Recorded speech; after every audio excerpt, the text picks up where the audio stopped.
Hey everybody, thanks for tuning back in to Betterdog Live.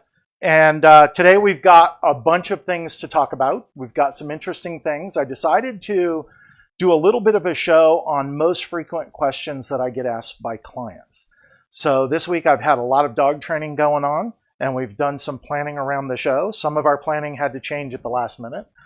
We had found a bunch of really cool dog videos that we wanted to show you, and during our testing we got a contact email from Facebook basically saying, hey, you can't just randomly use videos, you have to get permission. So scratch the Shelly segment on her videos. We'll have to do them later though, another time, because they're really funny. Yes, there's a great way to get them. You have to just apply for a license to use them, and it takes a little time. So another checkbox in the learning how to do a live show thing. Can I just add something? Absolutely. That every night whenever I lay and look at Pinterest and I find all these dog videos that I think are hilarious, I'm laying there giggling, right? And it makes him crazy. It makes him so crazy. He's like, are you giggling at another dog video? Another now he wants my dog videos.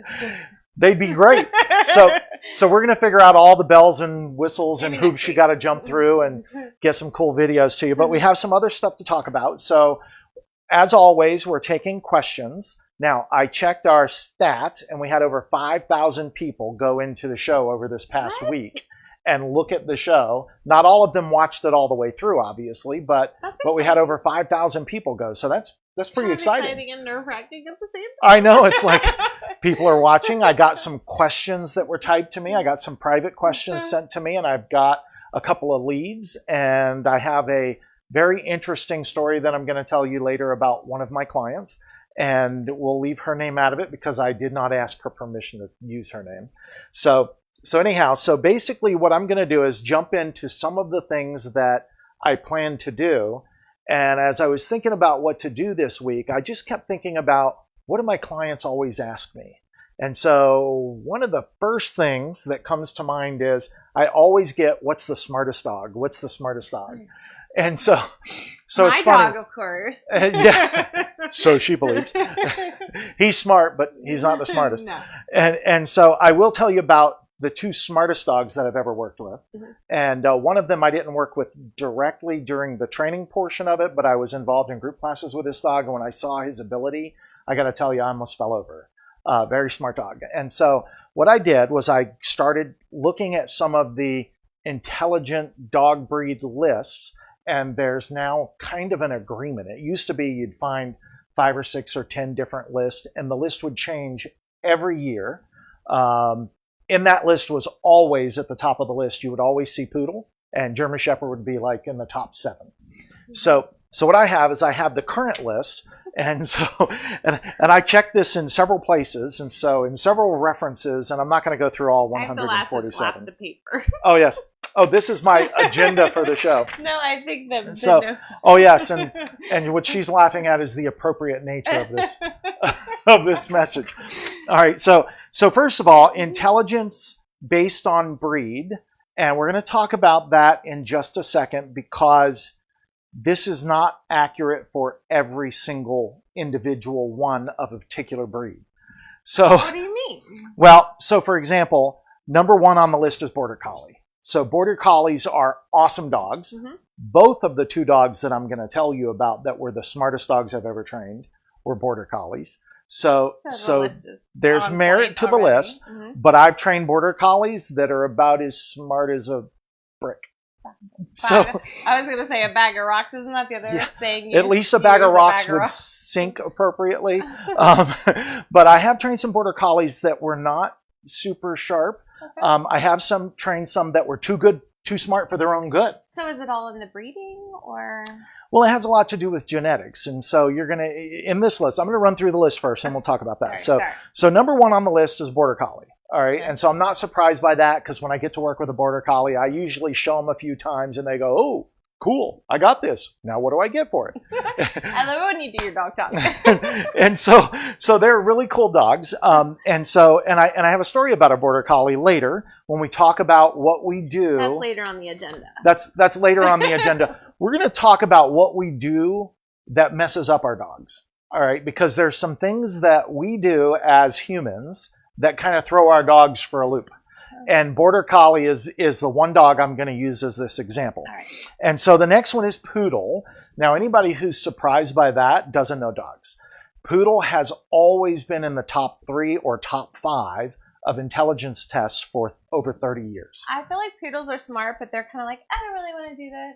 Like, no, poodles are very smart, but it's all in how they're raised. Okay. And so then we have the German Shepherd. Not surprised there. German Shepherd for years was the #1 police dog in the world, not because they were vicious, but because they were highly intelligent dogs. They have an amazing nose. They have very good stamina. And they're large enough to do battle with a full-size man. So for years, police departments switch over to Belgian Malinois, and a lot of departments are shifting back to the Shepherd just because they find that public relations-wise, they just tend to be a little cuter. Malinois are great dogs, but they're shifting back to some Shepherds for some other control reasons and stuff like that. So on the list is a Golden Retriever. So Golden Retriever is number 4 on this list. That doesn't surprise me for some reason. But you act like it's a surprise. Well, it's a surprise to me because I can tell you right now, I know a trainer that worked for me, and she's still around. And if I called her on the phone and said, I have a new client, and she would get excited, oh, really, what time is it? It's 4 o'clock on Monday. It's an 8-week-old Golden Retriever. She would go, oh, no. She did not like working with Golden Retrievers. Oh my gosh, you have the cutest Golden Retriever puppy right now that you're training. I do. Tug. Oh yeah, Tug is awesome. But he's grown. Sorry. And so anyhow, Golden Retrievers can be a handful for clients, but they are the best piece of clay there is for a trainer. And when I say that, what I mean is that Golden Retrievers are often given their new owners a problem, especially if they're puppies, play biting and jumping and chewing and carrying things around that maybe they shouldn't carry around. But when you start training a Golden Retriever, they respond excellently to training. So when I do a new start on a Golden Retriever and I see the look on the clients' faces, they're looking at me like I'm the second coming of Christ or something.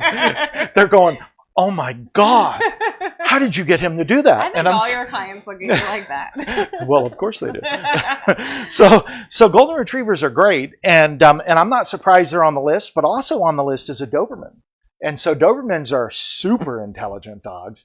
I've trained some really good Golden Retrievers, and one day I'll tell you about Baron, the Doberman Pinschers that me and Hal trained down in Fort Lauderdale. All right. And the guy that owned the shop owned a bike shop. And we trained him to do all kind of cool things, and I'll tell that story some other time. Hal, speaking of Hal, hopefully we have him on the show sometime soon. Well, I'm hoping to get my buddy Hal. He was one of my trainers when I learned to train dogs. He's in Orlando. So he trained you. He trained me. His company name is Canine Magic. So if you need any training in the Orlando area, he covers that area, and he is absolutely excellent. And hopefully he'll join us on the show soon. Yes, I'm going to get him on the show one way or the other. He might be wearing handcuffs, but I'll get him in here. So then, of course, we have a Sheltie, or a Shetland sheepdog. So when I first got in training years ago, one of my instructors, he had 2 Shelties, and he won all sorts of obedience competitions with these dogs. His name was Bruce. And it's no surprise that back then, that was like one of the biggest dogs because they're super, super intelligent. Now, I'm not going through the whole dog list. What is it? That's it. That's all I have. I only recorded the top 7. And so I didn't want to go all the way down to like dog 300 where I would find like a black lab pit bull mix.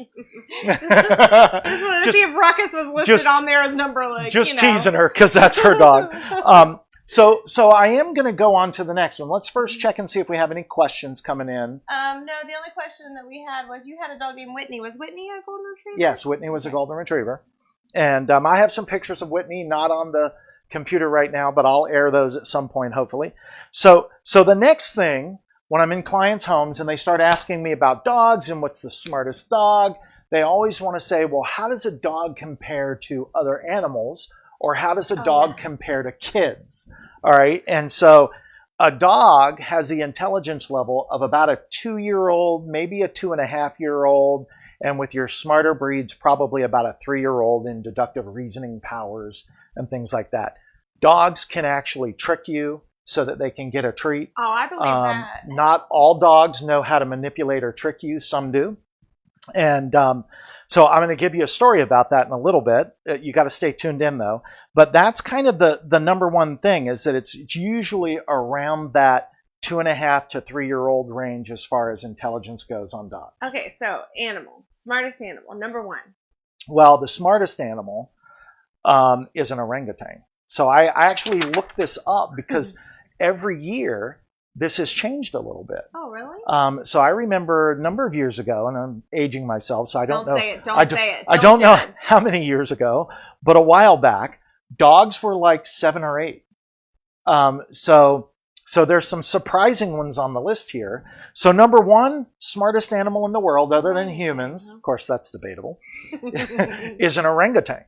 And so I wasn't really surprised that it would be a primate like that. The second one is a bottlenose dolphin. I believe that. So I'm not surprised by that at all, because of course dolphins are amazing animals, and they're super intelligent animals. And number 3 would be a chimp. And so a chimpanzee, that's number 3. And again, not surprised. Number 4, I'm not going to say.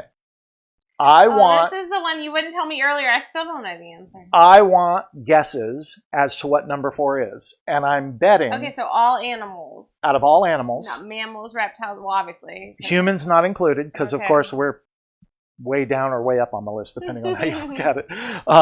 But this one was a surprise to me. And I will give some of my immediate family members, this is my favorite animal. And so, that's cheating. You're giving clues. Other than dogs, and but number 4 is a surprise. So we're going to jump right over number 4. Okay. And I guarantee you, most people that are into animals will not be surprised that number 5 is a crow. Okay, so that surprised me earlier when you were going over the list with me, which I have to add, he did not tell me number 4. I still don't know, but number 5, when you said crow, I was like, eat crow. I know, right? I wasn't surprised that it was in the top 10, but I was surprised it was number 5. And then here comes number 6, which is one of my favorites, and I've always wanted one of these as a pet, and that's an African gray parrot. So an African gray. Or those ones that talk a lot? They do, and trust me, this parrot would say things. Yeah, I don't think you should have a parrot. especially when you're setting up the show. Yeah, I'm like, oh, where the heck? Yeah, no, well, that's the let's G-rated just go there. Version of what you say.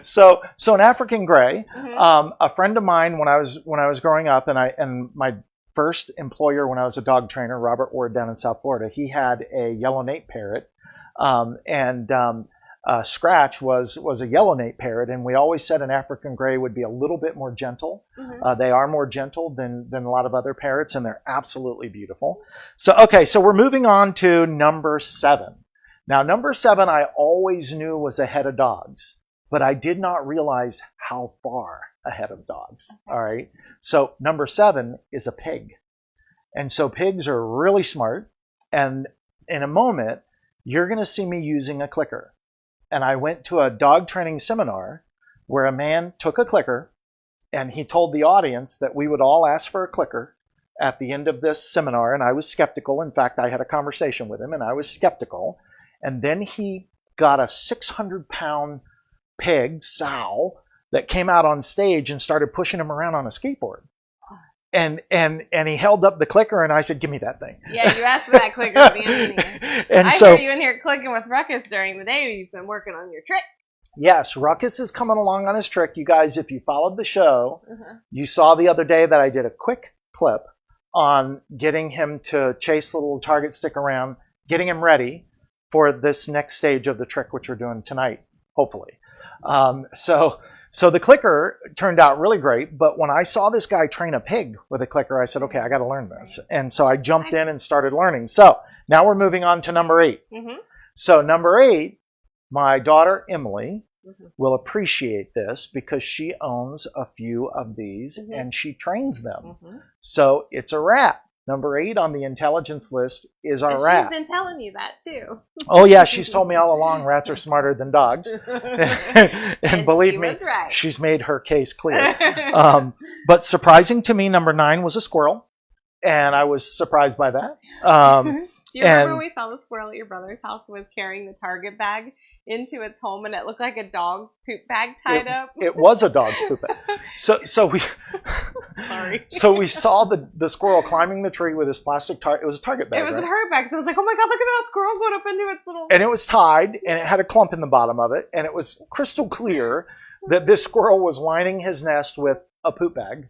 So, but at least it went to keeping the squirrel warm. We have a guess for number 4. Just so you know. What's the guess? The guess is from Jana, and it's elephant. Oh, that would be correct. Oh, Jana, good job! Elephants are number 4. Yay. They are absolutely super smart. I hope she didn't Google it and then answer. So, in fact, I will tell you this. I was astonished one day. I was flipping around on television, and anytime I see an elephant, I stop because they're very majestic. They're one of my favorite animals. And so when I stopped on this special was about putting a large mirror the size of like a garage door in the jungle. And for the longest time, the experts would say that the only animal that recognizes itself is an orangutan or a chimpanzee, that other animals did not recognize their reflection in a mirror. Mm-hmm. And so this big mirror was in the jungle. There was all sorts of animals coming by it. But when the elephant stopped in front of it, he turned from side to side. And after he turned from side to side, he opened his mouth and tilted his head, and he looked at his tooth. And the researchers lost their minds at that point because they said, he's never seen his teeth before, but obviously he knows they're in there. Right. And so they believed, because his body language wasn't threatening at all, he was simply observing himself. They believed at that moment that the elephant recognized his own image and recognized that was him. Like, do I have anything in my teeth? In the reflection. You have some spinach. No, I don't. and so Jana, you're right. It is an elephant. Okay, let me finish the rest of the list. So, all right. So 10 is raccoons, and number 11 is the veined octopus. And so, oh gosh, here we go. Here we go. This is alien tangent, alien theory tangent. I know, right? Is what you're gonna say. That's it. So here you go. So I was watching a special, Ancient Aliens, and anytime I see animal specials, I always watch them. Oh. And this was not an alien special the first time I saw it.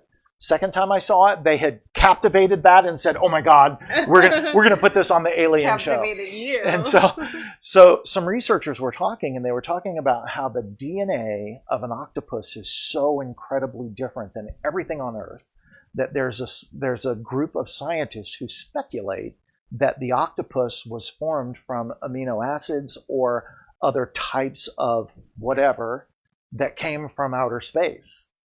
And so, who knows? Maybe a UFO lost his pet his pet octopus. Pet octopus. I think you'd know an elephant was missing. Yeah, you know an elephant was missing. So then an elephant would be so smart. He'd number be like, 12. Wait, come back and get me. Number 12 is pigeons. What? Pigeons. No way. And then way down on the list, number 13 is dogs. Number 13, dogs. I don't think a squirrel or a pigeon is smarter than a dog, but that's just well, you know, there was a lady a while back that was a circus trainer, and she got mad at her husband, and she trained squirrels to attack him. Yep, I'm working on the squirrels out back. She's digging a garden the shape of a grave right now. Just saying, this quarantine is.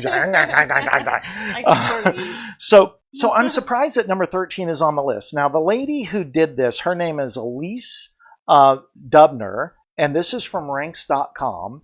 And so I checked, and I didn't just take this list. When I saw it, I was stunned that dogs were so low on the list. Now, granted, the number of animals in the world, 13 is not bad. Right. All right.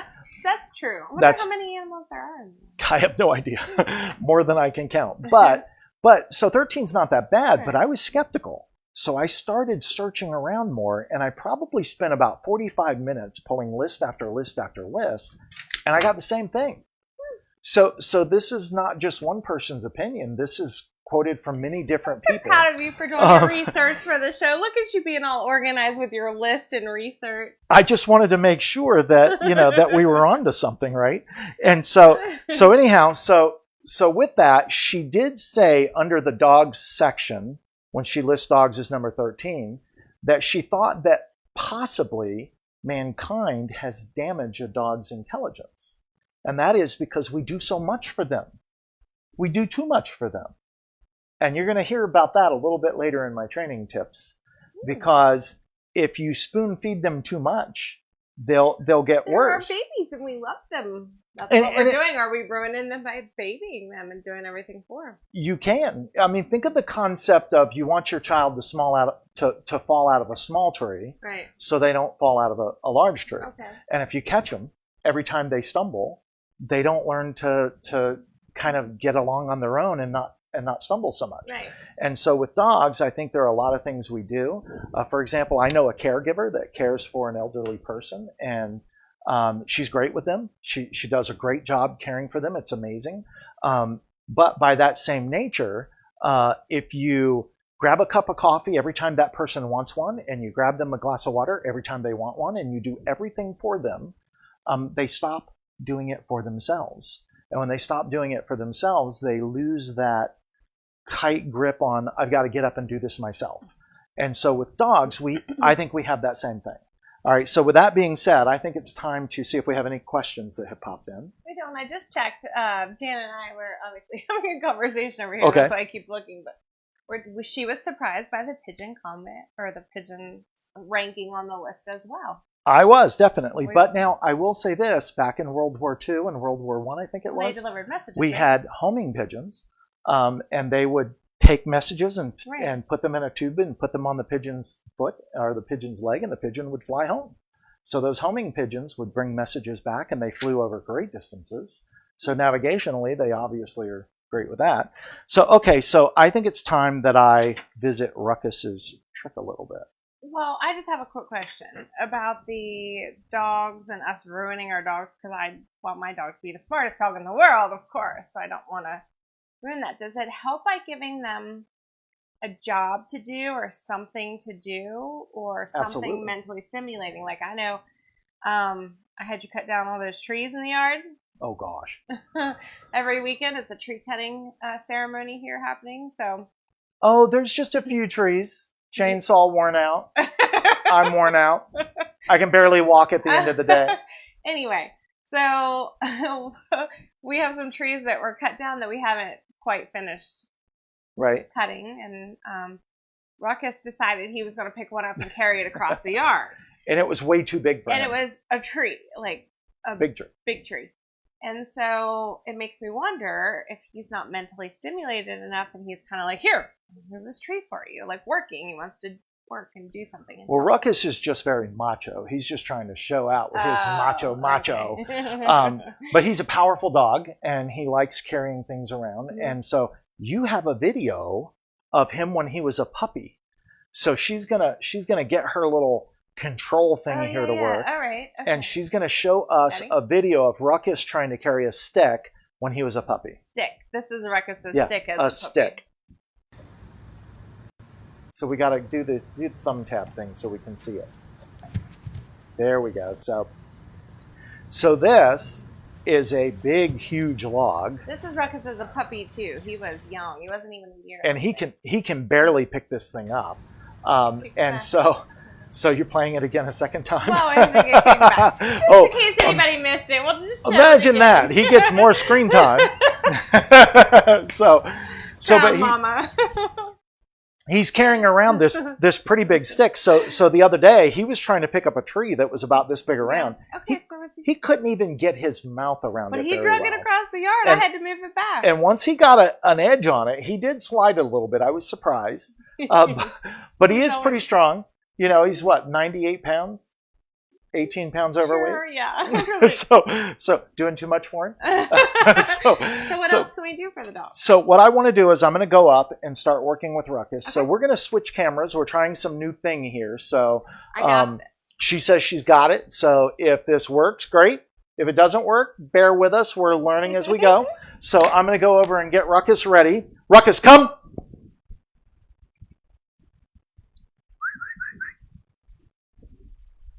Good boy. That's a good boy. Is that a good boy, little man? I got to get my mic out of the way.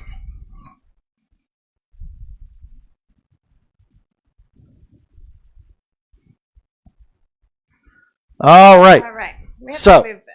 I think I'm ready. So last week, well, she's going to show our setup. We've got all kind of odd lighting and everything else going on here.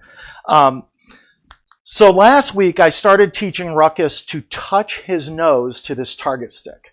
And we did it somewhat on a whim. I was planning on teaching him this week, but he was standing right there, and I decided, why not? Let's give it a try. So Ruckus took to it extremely quickly. He jumped on the target stick right away, and he figured out very quickly that the moment his nose touches this tip right here, he gets a treat.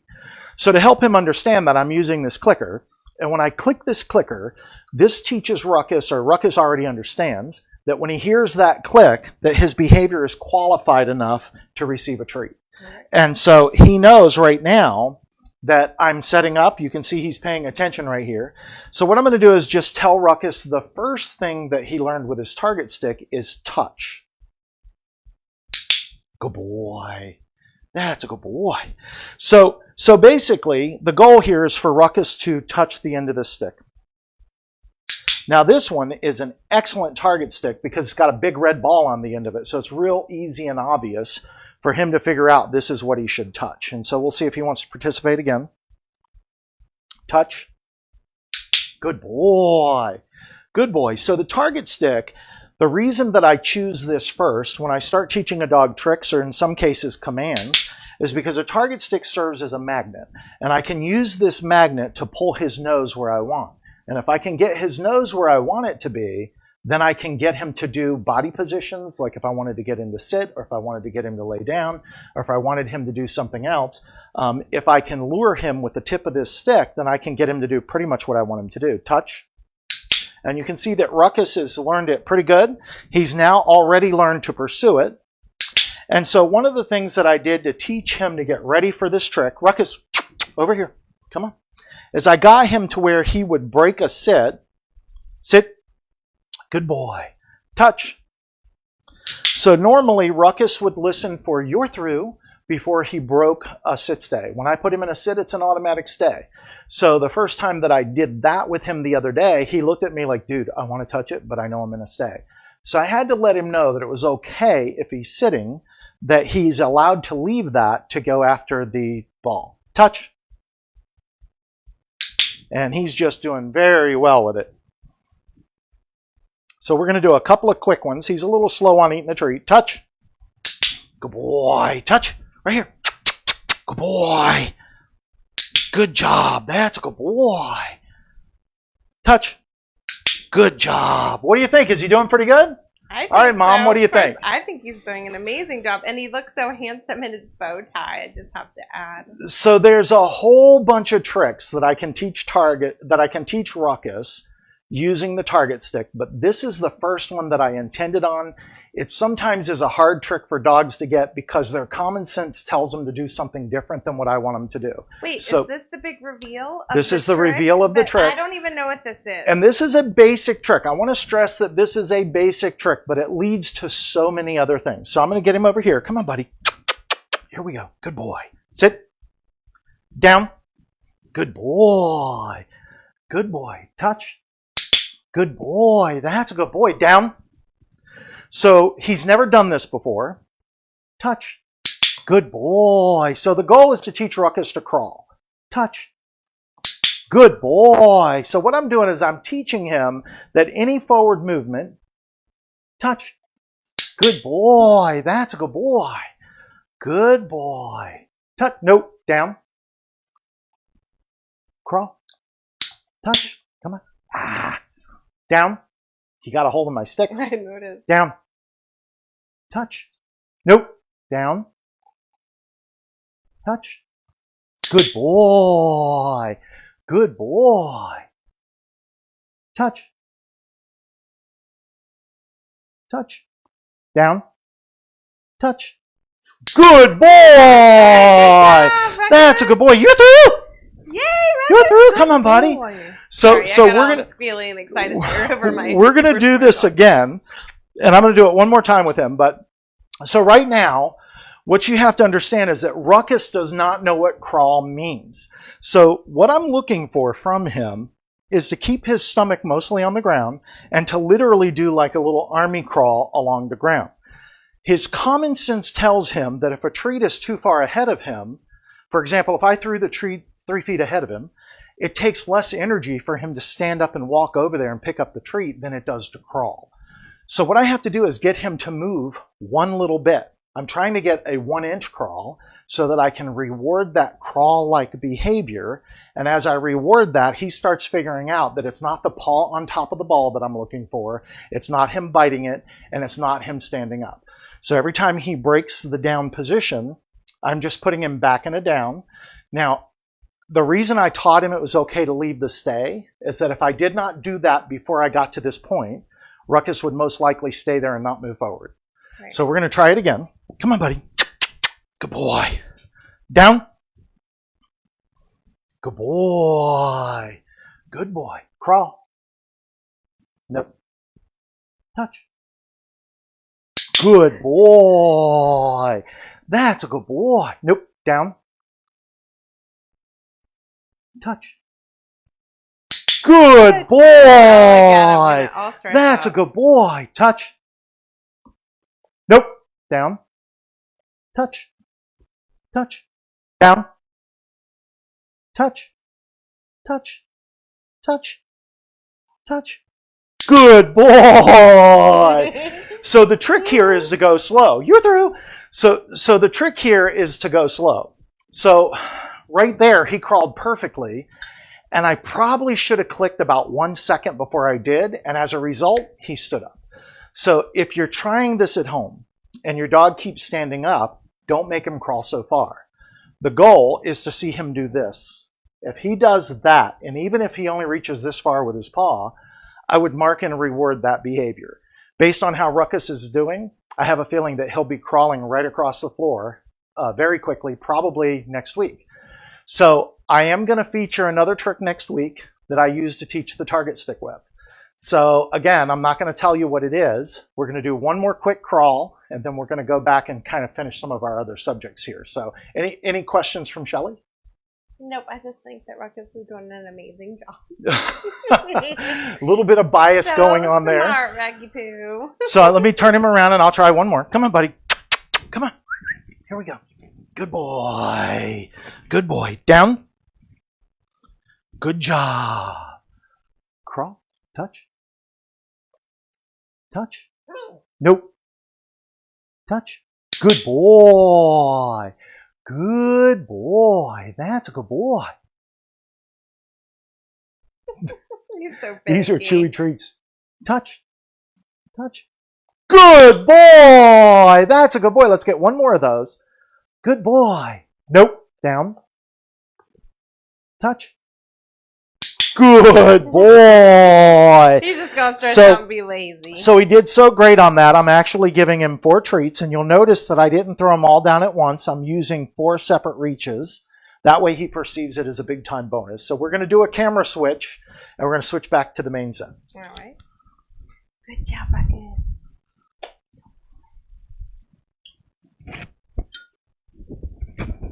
Oh, I lost my sound control. Did you switch us back? I didn't know. So let's see if we have any questions.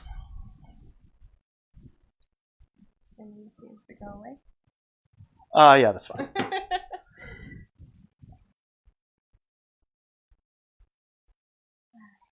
Oh yeah, we've got plenty. You better start talking. Okay, so I'm going to jump into our next subject. She's going to find out a couple of questions, and we'll address at least 2. Okay, wait, I'm ready. Before I move on. Okay, so she's ready. Dean Allen says that Google search, just going back to our how many animals there are, right. I was asking, he said that there are 1.2 million known species on Earth. 13's pretty good! Scientists estimate 8.7 million. Wow. That's crazy. So I'm thinking 13's not bad at all. Thank you, Dean, for checking that out. I appreciate it. Darcy said, what causes a dog to nibble other dogs, people, etc.? It almost simulates chewing fleas. I know what you're talking about. It's like this. I always think, Yeah, in the training world, I call that fleecing. And so what I believe is happening there is it's a cleaning process where they're cleaning and nurturing you to clean your skin. It's a good thing. And usually when a dog does that, they're being very affectionate. They're cleaning and kind of trying to take care of you. When a puppy is born, moms clean the puppy by licking them and fleecing them and cleaning them. So that I think is the main reason they do that. And then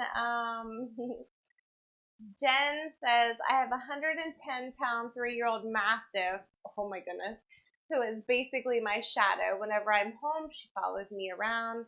I've been told I baby her too much.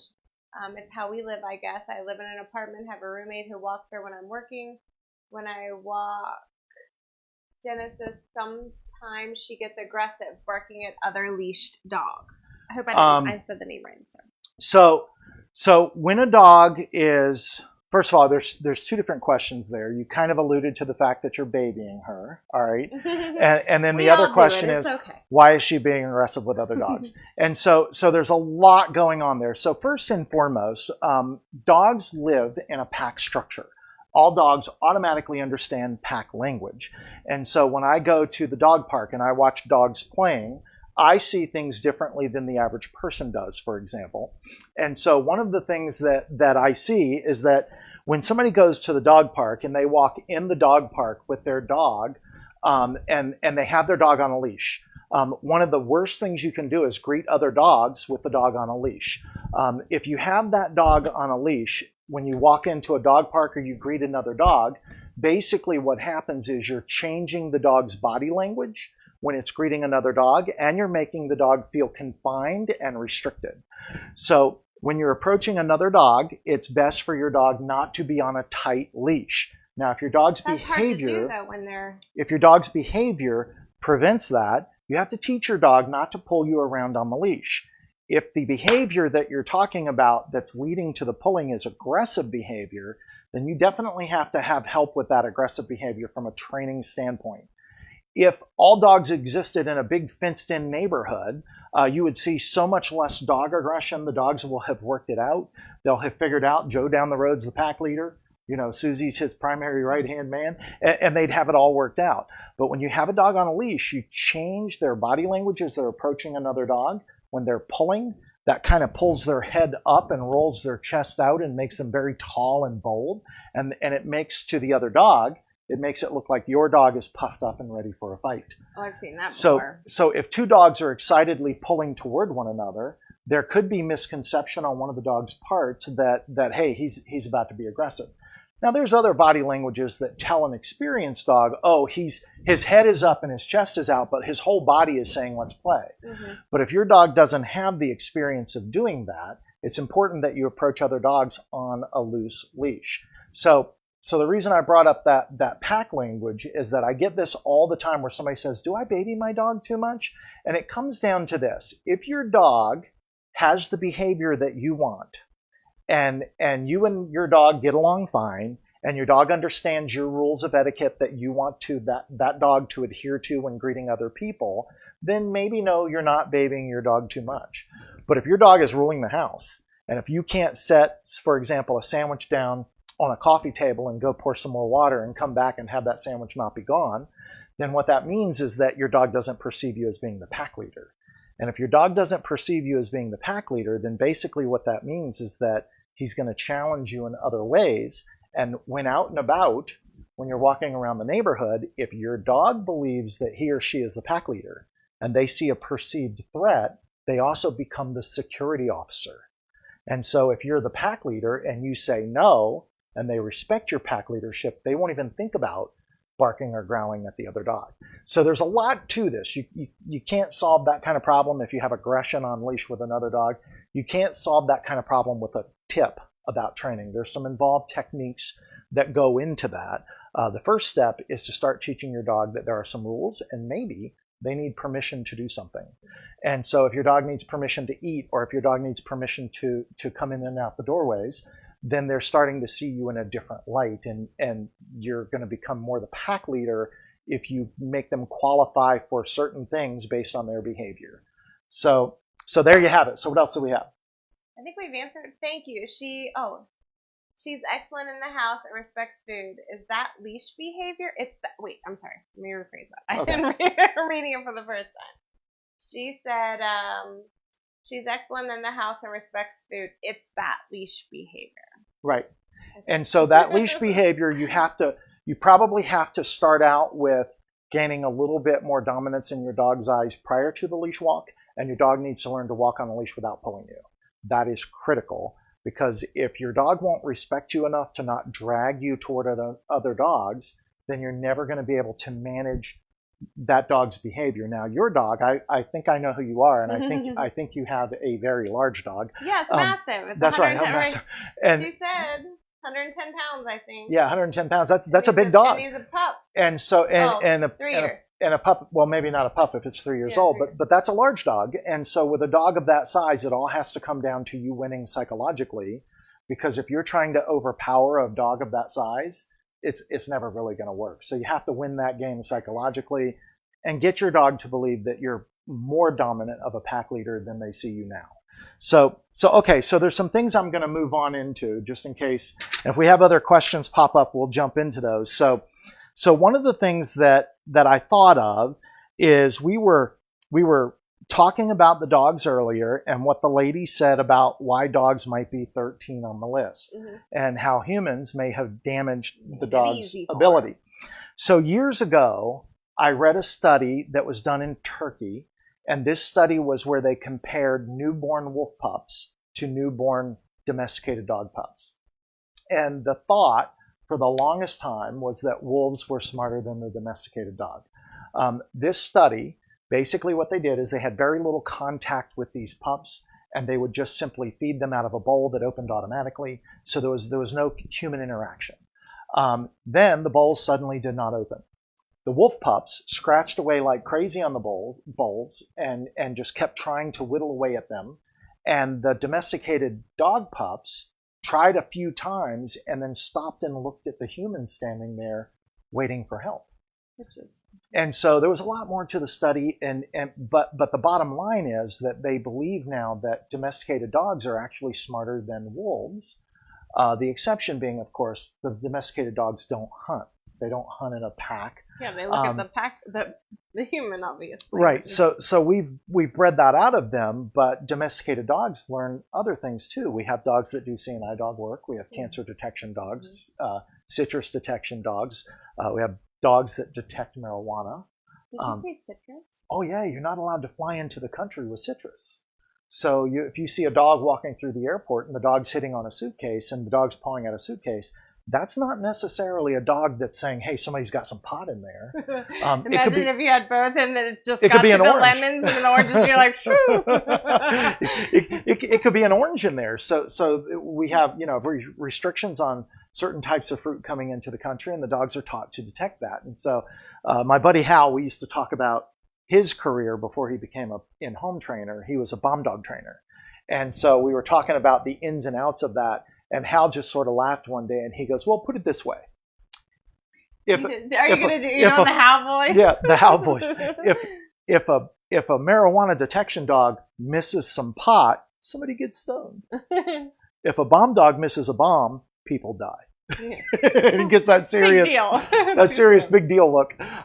So anyhow, so dogs have to have jobs, and so that's why when I was reading about this, I knew that I had to talk a little bit about toys. And so if you give your dog toys to play with, you're giving them something to do. And I can't tell you how many times I have somebody say, well, my dog he's not interested in toys. Well, he won't be interested in toys unless you help him become interested in toys. So you can play with toys. You can try to egg them into tug of war. If it's a squeaky toy, you can try to squeak it and get them involved. But what else gets a dog to play with a toy?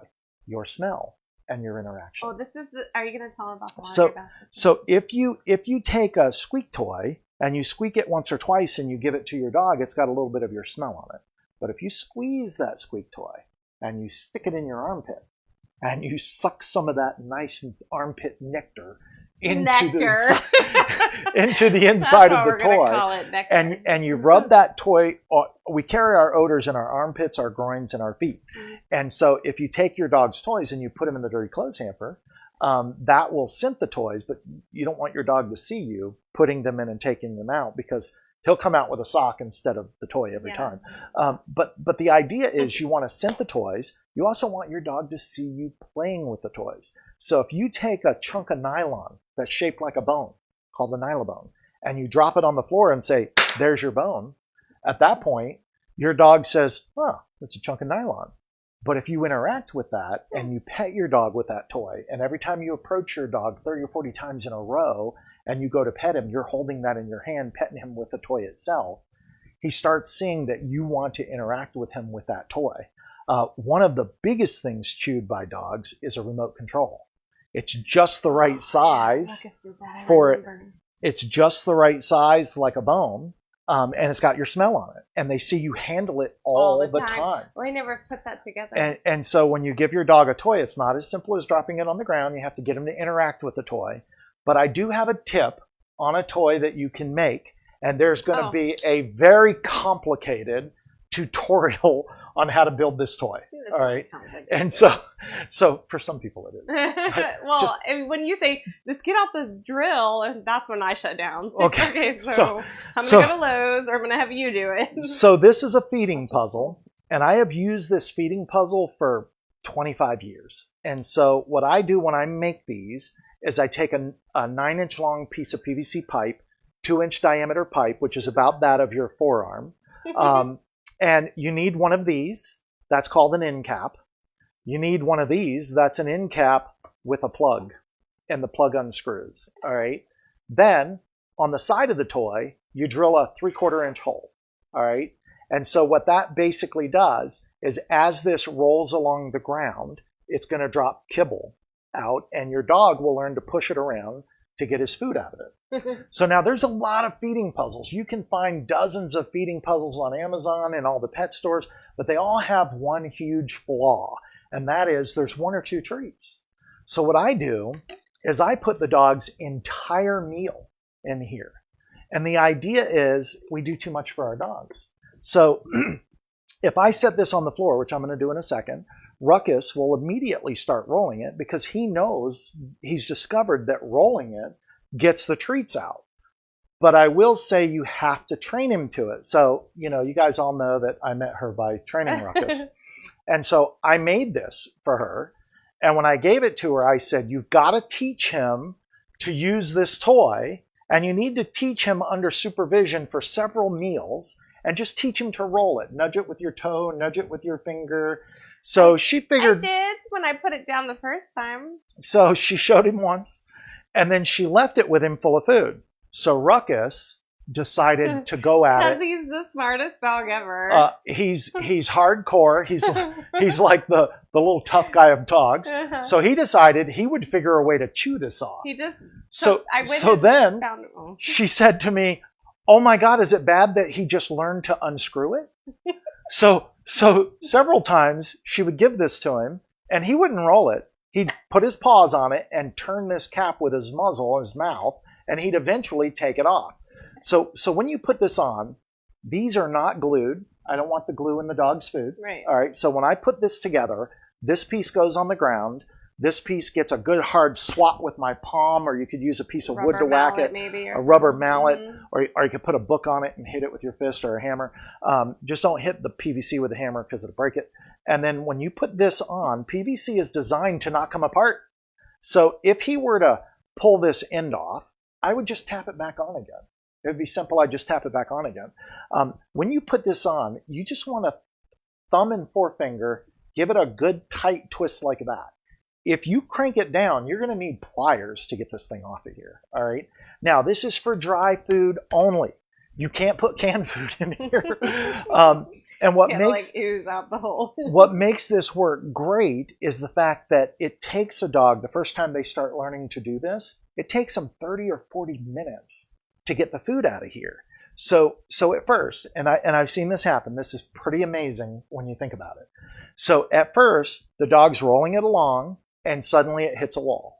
And when it hits the wall, they push it against the wall, sometimes 2 times, sometimes 20 times, depending on the dog. Then at some point, they paw at it, turn it off the wall, and roll it again until it hits the next wall.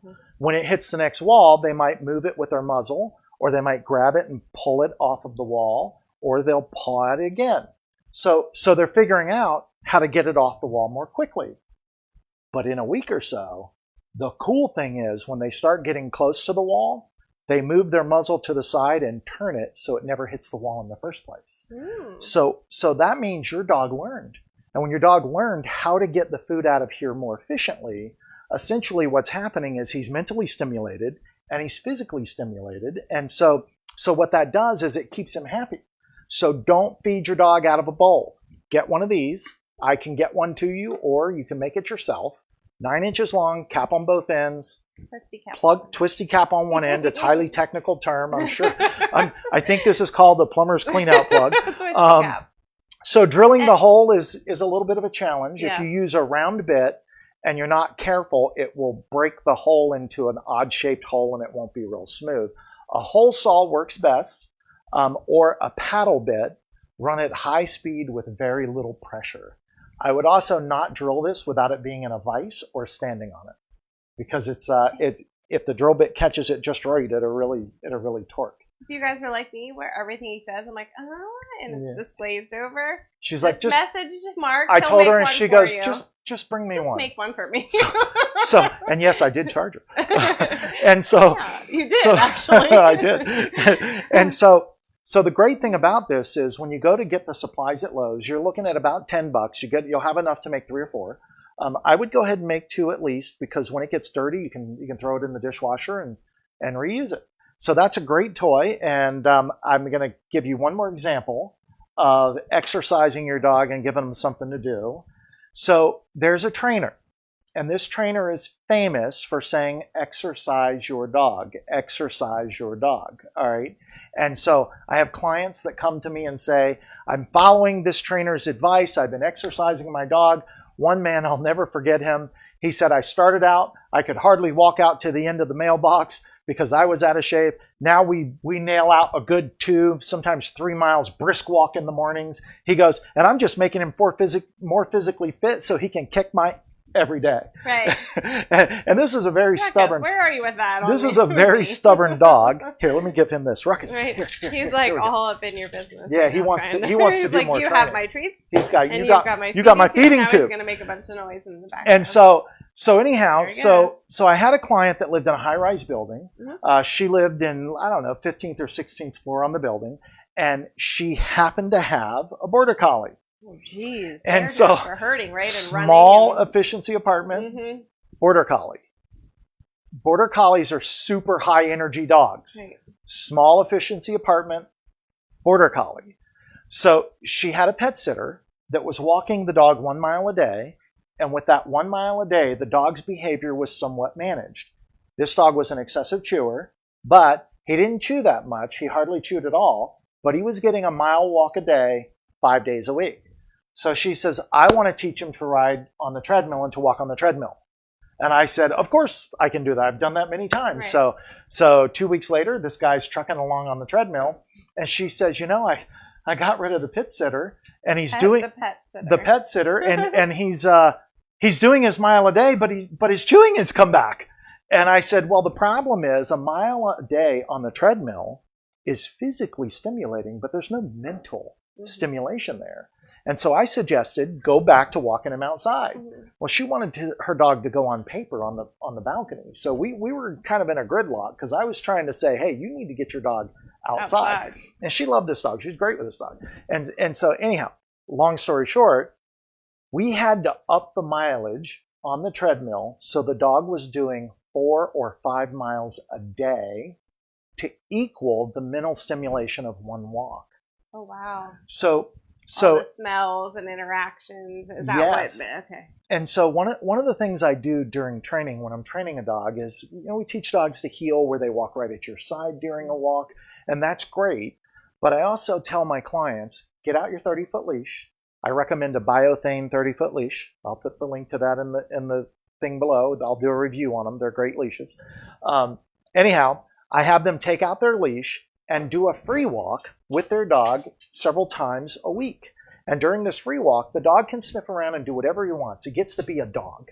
And there's a big part of a dog's instincts that wants to explore. So if you can hear Ruckus, he's now pushing the tube around. So in closing, I want to see if I can do this. Do me a favor. Go to our cell cam, and we're going to see if we can see Ruckus doing his little tube. So here we go. So here's Ruckus. He's pushing it back and forth. I hope he doesn't take out our camera and stuff. Right. So he knows if I push it around, I'm going to get that out of there. See, he got it stuck on the cords, and he decided to go the other way with it. So this is what your dog can be doing instead of chewing up your furniture. So anyhow, so with that said, we'll be back next Tuesday. If you have any ideas for the show, let me know. Now, because we got stuck on no videos for the show, I'm going to